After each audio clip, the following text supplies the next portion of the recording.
నమస్తే సాయిరామ్. మన సాయి భక్తులందరికీ కూడా నమస్తే అండి. అందరూ ఎలా ఉన్నారండి? ఏం చేస్తున్నారు?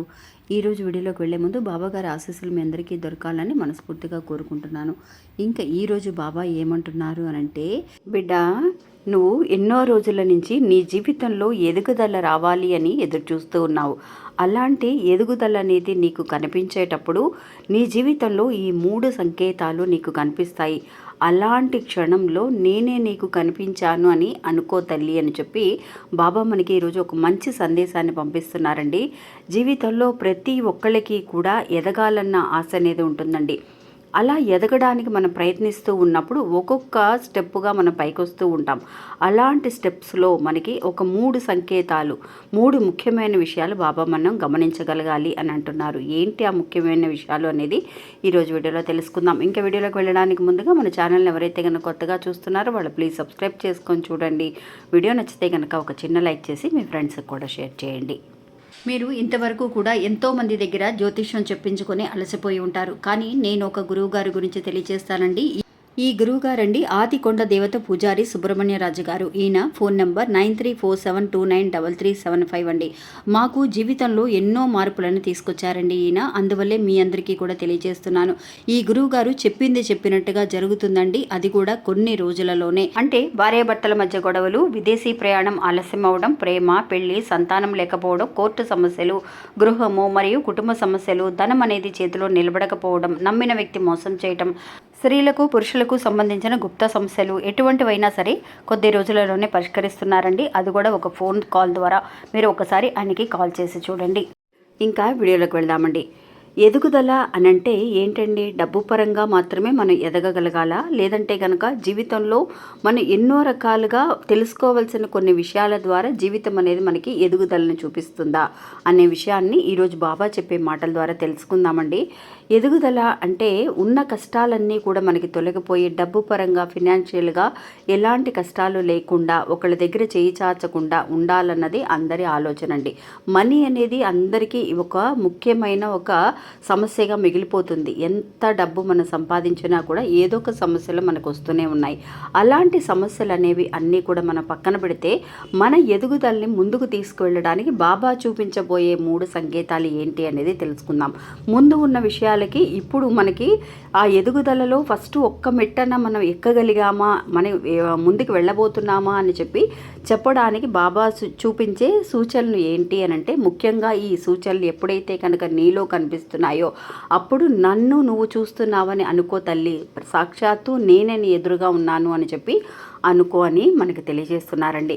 వాటిలో ముఖ్యమైనది ఏంటి అని అంటే, మనం ఎవరైనా సరే ఒక విషయాన్ని చెప్పేటప్పుడు మనం ముందు ఎక్కువగా రియాక్ట్ అవుతూ ఉంటామండి. ఏదైనా సరే వెంటనే మనకి ఒక నెగిటివ్ ఎనర్జీ మనలో ఉన్నప్పుడు ఒక ఎదుగుదలని మనం చూడకపోవచ్చు. అలాంటి ఒక విషయం అనేది రియాక్ట్ అవ్వడం అనేది, ఎలాంటి ఒక విషయం ఎవరైనా సరే అన్నప్పుడు అది మనకి కష్టంగా ఉన్నా కూడా, ఒక కోపాన్ని తెప్పించినా కూడా రియాక్ట్ అవ్వకుండా వాళ్ళు ఏం చెబుతున్నారా అని చెప్పి మనం ఆలోచించగలిగే శక్తి అనేది ఎప్పుడైతే కనుక మనలో వస్తుందో, వాళ్ళు అసలు ఏం చెప్తున్నారు పూర్తిగా వినగలిగే శక్తి అనేది మనలో తీసుకురాగలిగితే, నిజంగా ఎప్పుడైతే కనుక ఇలాంటి ఒక శక్తి మనలో వస్తుందో అప్పుడు మనం ఒక మెట్టు పైకి ఎక్కినట్టేనండి. ముందు చిన్న చిన్న విషయాల్లో కూడా రియాక్ట్ అవుతూ ఉంటాం, ఎమోషనల్గా ఫీల్ అవుతూ ఉంటాం. అప్పుడు ఏమవుతుంది అని అంటే, మనం తీసుకొని ఒక నిర్ణయాన్ని కోపంలో మనం తీసుకోకూడని నిర్ణయాలు తీసుకుంటూ ఉంటాం. అలా కాకుండా మనం నిజంగా ఆలోచించగలిగే శక్తి, వీళ్ళు ఎందుకు ఇలా అంటున్నారా, నిజంగా మన సైడ్ ఏదైనా తప్పు ఉందా అని చెప్పి ఎదుటి వాళ్ళని అర్థం చేసుకోగలగాలి. మన సైడు నుంచి మనము ఒకవేళ మన సైడ్ తప్పు ఉంటే మనం ఒప్పుకోగలగాలి. అలాంటి ఒక స్థితి అనేది, ఒక స్థాయికి మనం వచ్చినప్పుడు ఖచ్చితంగా ఒక మెట్టు అనేది ఎదుగుదలని సూచించడానికి ఇది ఒక గుర్తుగా బాబా మనని సూచించవచ్చు అని తెలియజేస్తున్నారండి. ఇంకా రెండో విషయం, ఎవరైతే కనుక ఒక మంచి విషయాలను మన దగ్గరికి వచ్చి చెప్తారో, వాళ్ళు ఫ్రెండ్స్ కావచ్చు, రిలేషన్స్ కావచ్చు, ఎవరైనా కావచ్చు, వాళ్ళు మేము జీవితంలో ఇట్లాగా ఒక సొంత ఇల్లు కొనుక్కున్నామని కానీ, లేదంటే కనుక ఒక కార్ అనేది కొనుక్కున్నామని కానీ, లేదంటే మంచి జాబ్ వచ్చిందని కానీ, మంచి మంచి విషయాలని చెబుతూ ఉన్నప్పుడు అది మనం హ్యాపీగా ఒక సెలబ్రేషన్ లాగా, దేవుడి దయ వల్ల మంచి జాబ్ వచ్చిందండి మీ అబ్బాయికి, ఇన్ని రోజుల నుంచే కష్టపడ్డారు అని ఎప్పుడైతే హార్ట్ఫుల్గా మనం వాళ్ళని విష్ చేయగలుగుతామో, మనసులో ఎలాంటి ఒక ఫీలింగ్ లేకుండా, అది మనం వాళ్ళకంటే ఎక్కువ స్థాయిలో ఉన్నా సరే, లేదంటే తక్కువ స్థాయిలో ఉన్నా కూడా మన రియాక్షన్ అనేది ఎలా ఉండాలి అంటే హ్యాపీగా ఉండాలన్నమాట. వాళ్ళని విష్ చేసేటప్పుడు హ్యాపీగా ఉండగలిగే ఒక స్థాయికి మనం రావాలి. అయ్యో మనం బాగున్నా కూడా ఎదుటి వాళ్ళు ఎదుగుతున్నారు, వాళ్ళకి మంచి జాబ్ వచ్చింది, ఇంత మనీ శాలరీ అనేది ఇంత వస్తుంది అని అన్నప్పుడు కొంచెం అన్నా సరే మన మనసు అనేది ఎలాంటి ఒక ఆలోచనలో రాకుండా ఉండగలిగితే నిజంగా ఒక మంచి ఎదుగుదలండి. ఇది అందరికీ కూడా రాదు, అంత సాధారణంగా రాదనమాట. ఎవరమైనా సరే అనుకుంటూ ఉంటాం, వాళ్ళు చూడు ఇలా ఇన్నేళ్ళు కష్టపడ్డా కూడా ఒక మంచి స్థాయికి వచ్చేసారే అన్న ఆలోచన కాకుండా, పోనీలే వాళ్ళకి భగవంతుడు తోడుగా ఉన్నారు, వాళ్ళని తీసుకువెళ్ళారు ముందుకేనంటే మనకు కూడా అలాంటి ఒక స్థాయి అనేది వస్తుంది అన్న ఆలోచనకి ఎప్పుడైతే మనం వస్తామో ఖచ్చితంగా మన రెండో స్టెప్ అంటే రెండవ సంకేతాన్ని, అంటే రెండవసారి కూడా బాబాని మనం చూడగలిగాము, బాబాని మనం నిజంగా బాబాతో మనం మాట్లాడగలుగుతున్నాం. అలాంటి విషయాలు ఎవరికైతే కనుక పడతామో మనం, అప్పుడు ఖచ్చితంగా బాబా మనకి కనిపించినట్టేనండి. ఇంకా ముఖ్యమైన మూడో విషయం అండి, ఎవరితో అయినా సరే ముందు మనకి ఏదైనా సరే గొడవలున్నా, ఒక మిస్అండర్స్టాండింగ్ ఉన్నా కూడా అలాంటి వాళ్ళు మనకి ఎదురు పడితే ముందంతా కూడా ఒకసారి ఏం చేస్తాం, మనకు కనిపించినా కూడా మాట్లాడకుండా వెళ్ళిపోతూ ఉంటాం, మనకి వాళ్ళకి సంబంధం లేనట్టుగానే వెళ్ళిపోతూ ఉంటాం. కానీ మన మైండ్ సెట్ అనేది ఎలా ఉండాలి అని అంటే, ఎదుటి వాళ్ళు కనిపించేసరికి గొడవలన్నీ కూడా మర్చిపోయి మనం మాట్లాడాలి, వాళ్ళతో ఒక మంచి ఒక రెస్పాన్స్ అనేది వాళ్ళకి ఇవ్వాలి. మనం వాళ్ళని ఎలాగ కూడా ఏ విధంగా కూడా హర్ట్ చేయకూడదు. సరే జరిగింది ఏదో జరిగిపోయింది, మనం మాట్లాడాలి, వాళ్ళు మాట్లాడితే మనం మాట్లాడడానికి రెడీగా ఉండాలి. మాట్లాడలేకపోయినా కూడా మనం ఒక చిరునవ్వైనా సరే వాళ్ళకి చూపించి మనం వాళ్ళకి సంతోషాన్ని మా ఫేస్లో చూడగలిగితే నిజంగా ఇది ఒక శక్తివంతమైన ఒక విధానం అండి.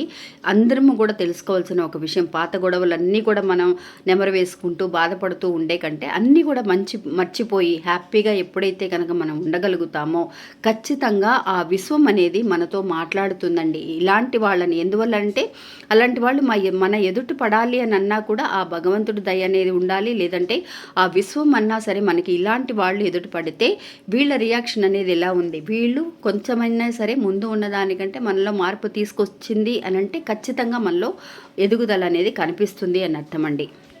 ఇంకా విశ్వం చెప్పబోయే విషయాలను మనం అర్థం చేసుకోగలిగే స్థాయికి, అంటే ఒక ప్రశాంతత, ముందు లేనంత ఒక ప్రశాంతత, ఒక మైండ్ సెట్, ఏది జరిగినా సరే మన మంచికే అన్నంత ఒక ప్రశాంతత అనేది మన మనసుకు రావాలండి. ఎలాంటి విషయాలకి కూడా ఎలాంటి ఒక ఎమోషన్స్ లేకుండా అందరితోనూ సమానంగా, ఎవరి మీద కూడా ఎక్కువ ఎమోషన్స్ కానీ ఎక్కువ ఎఫెక్షన్ కానీ అలా లేకుండా ఈక్వల్గా మనం ఎప్పుడైతే కనుక ఉండగలుగుతామో అప్పుడు ఖచ్చితంగా మన ఎదుగుదల ఎవరు ఆపలేరు అని చెప్పి బాబా మనకి తెలియజేస్తున్నారండి. ఈ 3 విషయాల్లో ఏ ఒక్క విషయం మనకు కనిపించినా కూడా నిజంగా మన ఎదుగుదలకి పునాది వేసినట్టే అని చెప్పి మనం అర్థం చేసుకోగలగాలి.